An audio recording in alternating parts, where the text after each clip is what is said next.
اعوذ باللہ من الشیطان الرجیم، بسم اللہ الرحمن الرحیم۔ السلام علیکم ورحمۃ اللہ وبرکاتہ۔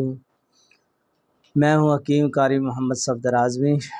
آپ میرا یوٹیوب چینل دیکھ رہے ہیں۔ امید ہے اللہ پاک کے کرم سے آپ سب خیریت سے ہوں گے۔ اللہ رب العالمین ہم سب کے حال پہ رحم فرمائے، کرم فرمائے، آمین ثم آمین۔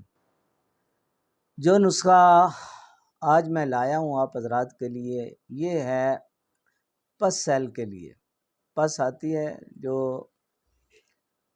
پیشاب میں ہو، یا بعض لوگ ٹیسٹ کراتے ہیں مادہ منویہ تو اس میں آتی ہے پس سیل۔ اس کے لیے بہترین نسخہ آپ حضرات کے سامنے پیش کرنے لگا ہوں۔ دونوں کے لیے، چاہے پیشاب میں ہو چاہے مادہ منویہ میں ہو، دونوں کا بہترین علاج ہے۔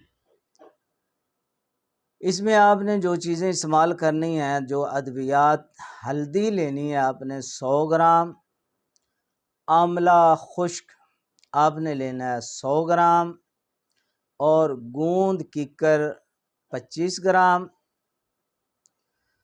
اور جناب کشتہ سنکھ آپ نے لینا ہے 12 گرام۔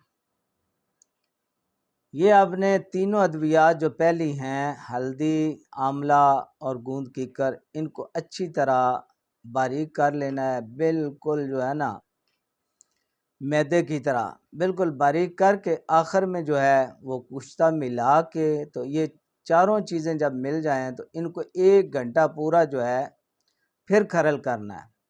کھرل کر کے تو دوائی تیار ہے۔ آپ نے 500 ملی گرام والے کیپسول بھر لینے ہیں۔ ایک کیپسول دن میں 3 بار تازہ پانی سے آپ نے استعمال کرنا ہے۔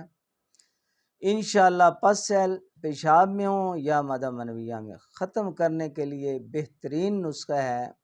یہ پیپ آتی ہے، پیشاب میں آتی ہے اور منی میں آتی ہے، اس کا علاج ہے۔ انشاءاللہ اللہ پاک کرم فرمائے گا۔ اب آپ حضرات سے اجازت چاہتا ہوں۔ اللہ حافظ۔